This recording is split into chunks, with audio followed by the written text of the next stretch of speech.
This is Blood on the River, Chapter 10. Captain Newport goes off exploring with 8 or 9 gentlemen and a dozen sailors. They leave in the shallop, the small boat they put together here in Virginia, so they will be able to navigate the narrow riverways. He takes Captain Smith along to be an interpreter with the Indians. They go in search of gold and silver, and to find that new passage to the Orient everyone's talking about. They don't take many provisions with them. They say the last time they went exploring, each time they approached a village, the natives invited them in and fed them like kings. In Jamestown, we continued to work. We built a chapel for Reverend Hunt. We hang an old sail between 4 trees as an awning to protect us from sun and rain, and nail a bar between 2 trees for the pulpit. The walls are rails of wood that let the sunlight right in, and logs on the ground are our pews. Reverend Hunt calls us together for prayer, to thank the Almighty for all that we have, and to ask for protection. It still has not rained, and our wheat fields and gardens are wilting. We have found no freshwater springs nearby, and so we're still dependent on the river for water. Richard, James, and I spend the afternoon bringing buckets of water from the river to dump on the tiny new chutes. When I take a drink, I find it is still salty, and I wonder if we're killing the young plants rather than saving them. Richard and James keep to themselves, talking to each other, but not to me. I think about what Reverend Hunt said about being kinder to James. But if they treat me as if I'm not there, how can I be nicer? Maybe not yelling at them, not calling them names, not hitting them. Maybe that's enough. After supper, there is evening prayer in the new chapel. Reverend Hunt says we will have common prayer every morning and evening from now on, and 2 sermons on Sundays. By dusk, I'm so tired I can hardly wait to get to bed. It is cloudy. There will be no moon tonight. I go off into the woods to relieve myself. I hear a rustling nearby and squint in the half light, but see nothing. Was it a deer? Maybe just a squirrel or a rabbit. As I walk back to camp, I hear the sound again and whip around. This time I see a form, something dark, slip behind a tree. The hair on the back of my neck bristles. But maybe it's just one of the other men relieving himself as well. "Who's there?" I call. No answer. I take a few steps towards the tree where the dark form slipped away. "Wingapo," I call out. Silence. It must have been a deer, I think. I go back to our camp. I creep into our tent and flop onto our bed. It is the same bed that the 3 of us shared on the ship, and by now the straw is rotting. Henry and Abram's bed is crammed into our small tent as well, but the 2 of them are still out playing cards with the sailors. Richard is already asleep, dead to the world, snoring softly. James stirs, and I know he's still awake. I think about saying goodnight to him in an effort to be more kind. But I'm so tired, I just close my eyes and I'm almost instantly asleep. It drags me up out of a dream, a shriek, like a demon's cry. At first, I think I'm still dreaming. But there's another piercing cry, then another, and soon the forest is ringing with the noise, as if all the demons in hell have entered our camp. I bolt upright. I can see barely more shadows. An arrow pierces our tent and lodges into the ground next to me. James is sitting up. Richard lies there, sprawled. Has he already been shot? "Get under the mattress, both of you," I shout. Are they still afraid of me to obey? "I'm going to the ships," James cries. He crawls toward the tent flap. "No!" I yell. I lunge after him, grab his ankle, yank him back. "Get under the mattress now," I order him. Richard groans. He is either waking up or dying. James wriggles out of my grasp, heads towards the tent opening. I grab him, harder this time. He turns and sinks his teeth into the flesh of my arm. Yow! I snatch my hand back. In that split second, James is out of the tent. Another arrow twangs past my ear. Richard is sitting up now, rubbing his eyes. I grasp the edge of our mattress, dump Richard onto the ground, then pull the mattress on top of both of us. I can hear my own breathing, the blood pumping in my ears. Will the mattresses protect us? I remember the discussion. An arrow will fly right through the mattress, you idiot. No, it won't. Yes, it will. Won't. Will. The argument rages in my own head. I expect any moment to feel the sharp pain of an arrow through my chest. All around us I hear footsteps, shouting, that god-awful shrieking, the twang of arrows being shot, men crying out in pain. Finally, I hear a musket fire. Kill them, I think. But the twanging of arrows continues. I feel the impact as an arrow hits our mattress. I feel no pain. Richard, are you hit? I shout. Silence. Then after a moment, I don't think so. I want to yell at him that this is a stupid answer. He's either in pain or he's not. But if I'm ever going to be nicer to James and Richard, now is the time. Do you hurt anywhere? I ask. He moves as if he's testing his body. No, he says. Suddenly, there is a great boom. Someone has boarded one of the ships and is shooting the cannons. I hear a crackling and a crash, the cannonball hitting a tree. Then I hear the pounding of bare feet in retreat. Soon all is quiet. If someone made it to the ship safely, James could be there as well, I think. I feel sweaty and clammy under the mattress. I think we can come out now, I say to Richard. We both heave the mattress off of us. Outside, men come around with torches, calling out, "Who is wounded? Who is shot?" We crawl out of the tent and find Abram lying there, an arrow in his side. I was just coming to bed, he says in a weak voice. I guess I didn't quite make it. Here, I call out. A man is wounded here. 2 men come and lift Abram. He groans. We'll get you to the doctor, they say. James. He went to the ships, I tell Richard.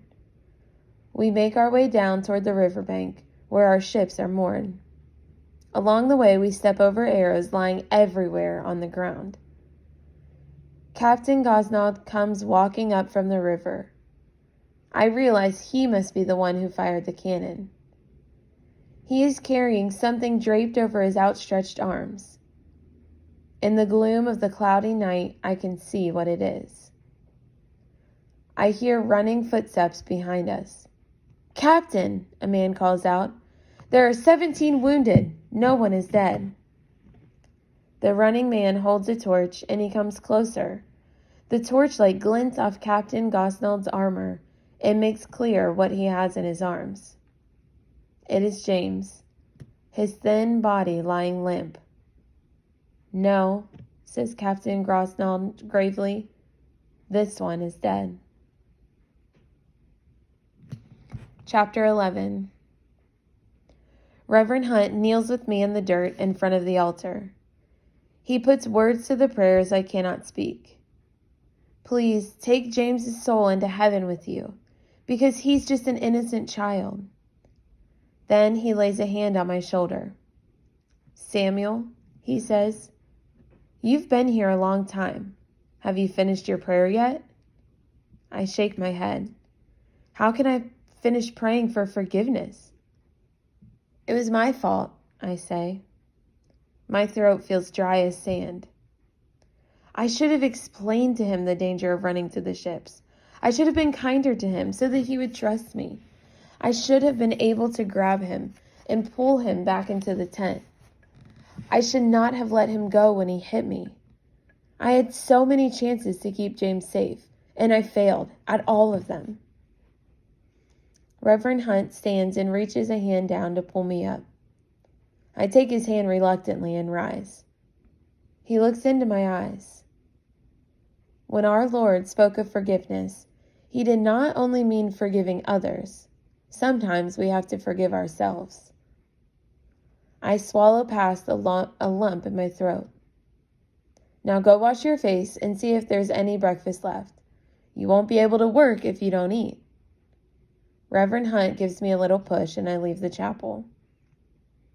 I trudge through the work of the day, sewing up holes in tents and mattresses, bringing water and food to our makeshift hospital, where Dr. Wanton tends to the wounded men, dumping more water onto our wilting plants. Richard's eyes are red and swollen. I don't know what to say to him to make it better. I don't think he wants to hear from me anyway. I wonder if Richard will ever forgive me for my meanness to James while he was alive, and my failure to save him. That afternoon, Captain Smith, Captain Newport, and their party return. They say their Indian guide had acted strangely. He left them suddenly with no explanation.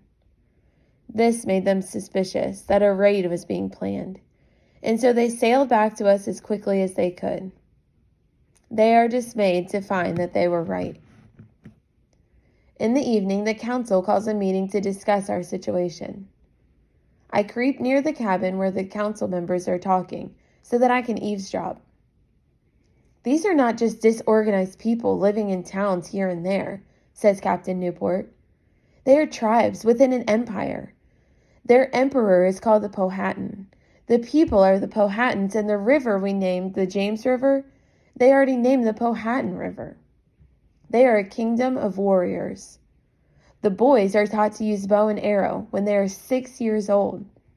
Their mothers don't even give them breakfast until they have shot their targets in the morning. When the great Chief Powhatan wants to conquer a new tribe, the warriors get the job done very quickly. There's a prophecy they told us about, says Master Percy. The bay we first entered on our way here, they called the Chesapeake Bay. There used to be a tribe, the Chesapeakes, living on its shore. The prophecy says that a threat to the Chief Powhatan's empire will come from the Chesapeake Bay. When he heard this, he sent the warriors, and in one day they wiped out the Chesapeake tribe.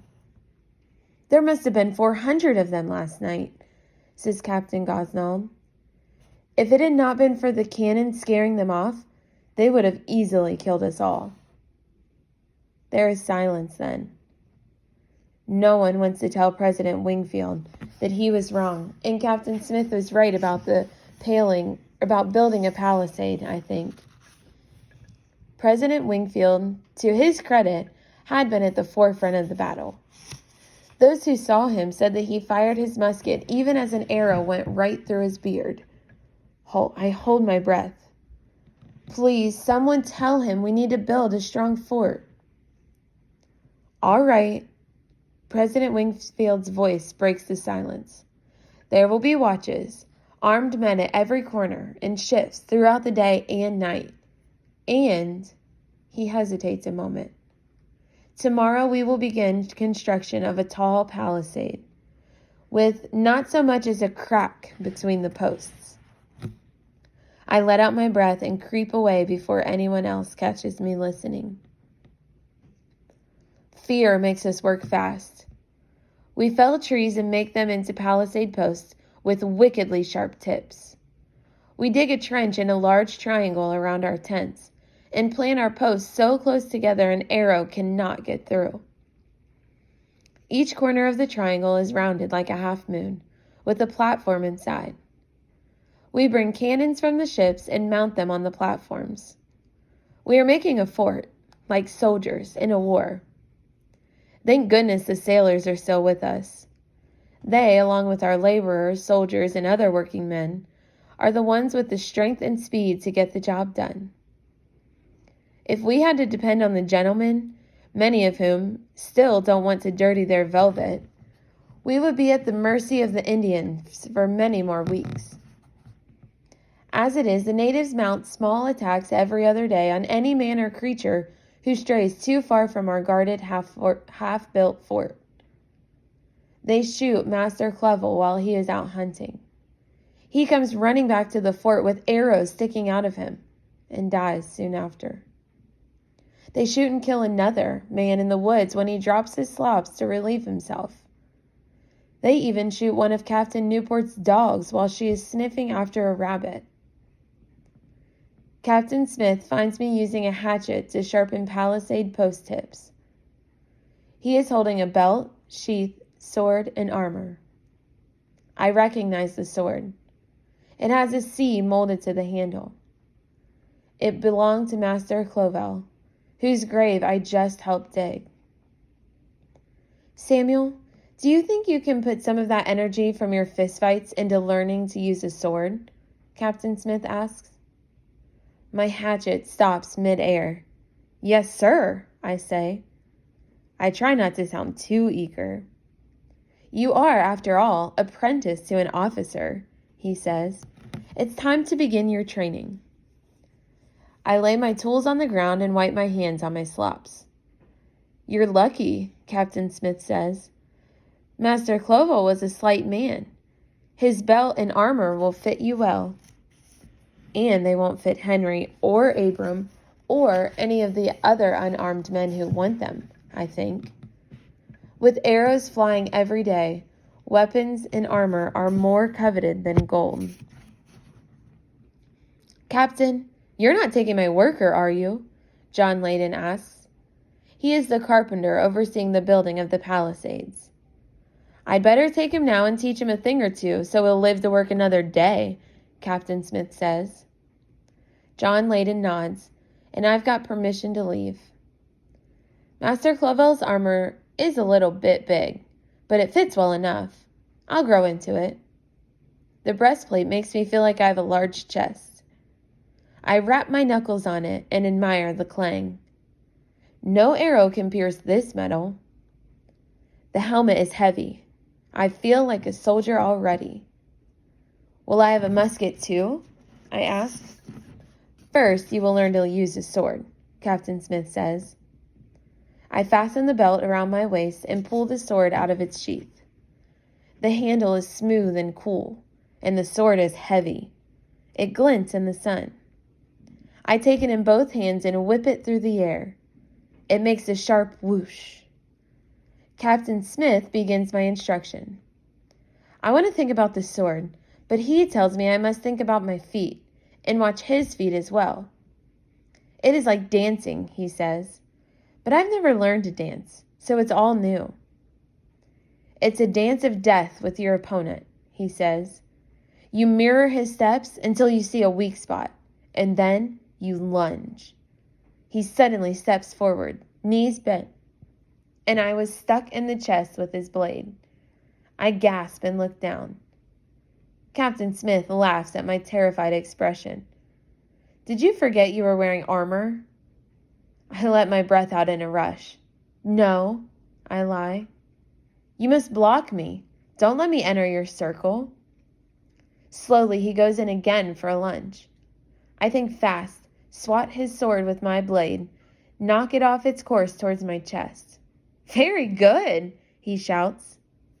We pattern our steps in a slow dance, him giving me time to balance his movements with my own.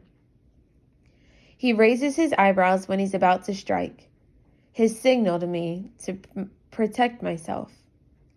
I hear the satisfying clang as my sword knocks his way. We speed up, our feet moving more and more quickly. No time for thought now, only reaction. I'm out of breath, sweating, our swords clanging, ringing out. He's always one step ahead of me, always quicker. I'm getting tired. Then I see a gap, my chance to enter his circle. I step forward, lunge. Suddenly there is a scraping, a pain in my hand, and my sword is wrenched from my grasp. It lands on the ground behind me, and I stand there, unarmed, with Captain Smith's sword hovering just in front of my throat. I am defeated. But Captain Smith laughs. It takes a long time to learn how to use a sword properly, Samuel. Go pick it up. I rub my sore fingers and move them until they feel better. Then I grasp the sword again, narrow my eyes, and concentrate. I will try again. Captain Smith moves slowly at first, giving me a chance to find my rhythm. Then he speeds up as before, and I follow. I put my mind aside and feel only my body, stepping, moving. The dance of death sweeps us into its circle. Our swords clash and clang. My breath comes in short gasps. I see the opening. I lunge. My blade finds its mark. The tip presses into Captain Smith's armor just above his heart. He holds up his hands, drops his sword. He speaks slowly. "The student," he says gravely, "has impaled the teacher." I begin to shake my head. I didn't mean to anger him. Then he breaks into a broad smile. I wipe beads of sweat from my face. My hand is shaking. "We will train every day," he tells me. "Wear your armor whenever you leave the fort. The sword will be no match for flying arrows, but tomorrow I will begin to teach you to use another weapon, one that is much more powerful than this sword." I nod calmly, but inside I'm excited. Tomorrow I will learn to use a musket.